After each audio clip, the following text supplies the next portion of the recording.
নমস্কার বন্ধুরা, আর যে কুকিং চ্যানেলে আপনাদের সবাইকে স্বাগত। আজকে নিয়ে হাজির হয়ে গেলাম গোটা গোটা লোটে মাছের ঝাল রেসিপি নিয়ে। তো চলুন শুরু করা যাক। এখানে আমি 500 গ্রাম লোটে মাছ ভালো করে কেটে ধুয়ে নিয়েছি, আর লোটে মাছগুলোকে গোটায় রেখেছি, আর যেগুলো একটু বেশি বড় সেগুলো 2 টুকরো করে কেটে নিয়েছি। এখন একটা থালার মধ্যে হাফ বাটি ময়দা নিয়ে নিলাম, হাফ চামচ হলুদ গুঁড়ো, হাফ চামচ লঙ্কার গুঁড়ো, আর হাফ চামচ দেব লবণ। সব কিছু খুব ভালো করে চামচ দিয়ে মিশিয়ে নেব। আমি চামচ দিয়ে মিশিয়ে নিচ্ছি, আপনারা চাইলে হাত দিয়েও মিশিয়ে নিতে পারেন। খুব ভালো করে এখানে সব কিছু মিশিয়ে নিয়েছি। এখন এক একটা করে লোটে মাছ নেব, আর এই ময়দার মধ্যে কোট করে নেব। কোট বলতে একদম হালকা কোট করে নিতে হবে, নিয়ে এভাবে ঝাড়া দিলে এক্সট্রা ময়দাগুলো পড়ে যাবে। দেখুন, ঠিক এইভাবে ঝাড়া দিয়ে নিতে হবে। আমি আরও একটা লোটে মাছ কোট করে আপনাদেরকে দেখিয়ে দিচ্ছি। আর এইভাবে কোট করে বেশিক্ষণ রাখা যাবে না, কোট করেই গরম তেলের মধ্যে দিয়ে দিতে হবে। এইভাবে ঝাড়া দিয়ে ময়দাগুলোকে ছাড়িয়ে নিতে হবে, এক্সট্রা যে ময়দাগুলো থাকবে। এবার একটা কড়াই গ্যাসে বসিয়ে গরম করে তেল দিয়ে দিলাম। তেলটা গরম করে কড়ার গায়ে ভালো করে ছড়িয়ে দেব, দিয়ে গরম তেলের ওপরে এক একটা করে লোটে মাছ আমি দিয়ে দেব। তবে সব লোটে মাছ আমি একসাথে দেব না, যে কটা ধরে কড়ার মধ্যে সেই কটা দেব। এক পিঠ ভাজা হলে এক পিঠ উল্টে দেব। প্রথমে আমি যেই মাছগুলো দিয়েছিলাম সেই মাছগুলো উল্টে দিচ্ছি। আর মাছগুলো দিয়ে লো ফ্লেমে ভাজা যাবে না, হাই ফ্লেমে ভাজতে হবে। লো ফ্লেমে ভাজলে মাছগুলো জল ছেড়ে দিয়ে নরম হয়ে যাবে। উল্টে পাল্টে মাছগুলো সুন্দর কালার করে আমি ভেজে নেব। দেখুন, প্রথমে আমি যে দুটো দিয়েছিলাম সেই দুটো উল্টে দিয়েছি, আর পরেরগুলো একটু ভাজা হলে তারপরে উল্টে দেব। এইভাবে উল্টে পাল্টে মাছগুলো সব ভেজে নিয়েছি। মাছগুলোকে উঠিয়ে নেব, আর এই মাছগুলোকে উঠিয়ে নিয়ে বাকি যে মাছগুলো থাকবে সেগুলোও একইভাবে ভেজে নেব। এইভাবে যদি লোটে মাছ রান্না করা হয় একটা মাছও ভাঙবে না, গোটা গোটা থাকবে, খেতেও কিন্তু দারুণ লাগে। মাছগুলো সব উঠিয়ে নিয়ে বাকি মাছগুলো একইভাবে ভেজে নিয়েছি, বাকি মাছগুলোকেও উঠিয়ে নেব। বন্ধুরা, রেসিপিটা ভালো লাগলে একটা লাইক দিতে কিন্তু ভুলবেন না। সব মাছগুলো আমি একইভাবে ভেজে উঠিয়ে নিলাম। এবার এই তেলের মধ্যে দিয়ে দেব লম্বা টুকরো করে কেটে রাখা বেগুন। অল্প একটু লবণ দিয়ে বেগুনটাকে লাল লাল করে ভেজে নেব।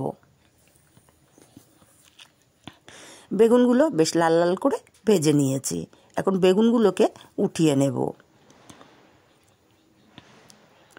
বেগুনগুলো উঠিয়ে নিয়ে এই কড়াইতে আমি আরও 2 চামচ তেল দিয়ে দেবো, কারণ বেগুন দেওয়াতে তেল কিন্তু একটু আর নেই।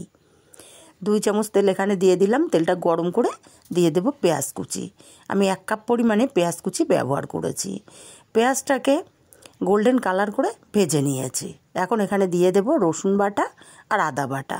আমি পরিমাণটা বললাম না, 500 মাছের জন্যে আমি একটু বেশি পরিমাণে ব্যবহার করেছি, আর লোটে মাছে একটু বেশি পরিমাণে আদা রসুন পেঁয়াজ বেশি দিলে খেতে ভালো লাগে। আদা রসুনটাকেও কষিয়ে নিয়েছি কাঁচা গন্ধ চলে যাওয়া পর্যন্ত। এবার একটা টমেটো ছোট টুকরো করে কেটে দিয়ে দিলাম। টমেটোটাকেও নাড়াচাড়া করে কষিয়ে নিতে হবে।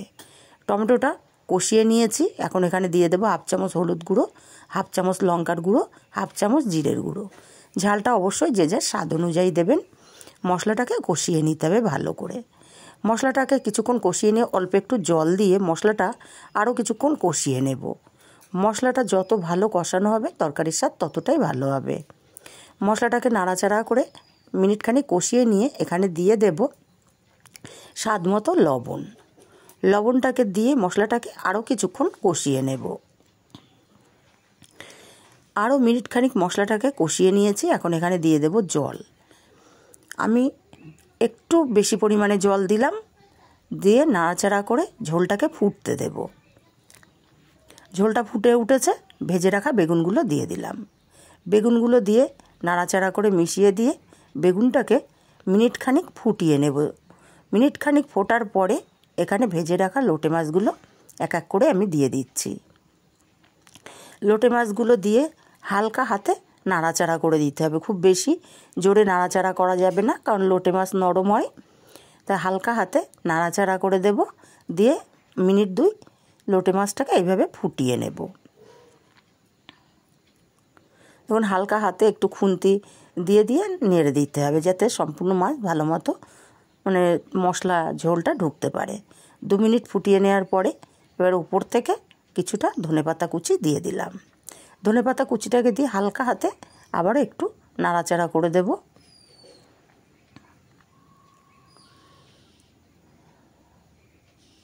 হালকা হাতে একটু নাড়াচাড়া করে দিয়ে এখানে দিয়ে দেব 3টে কাঁচা লঙ্কা।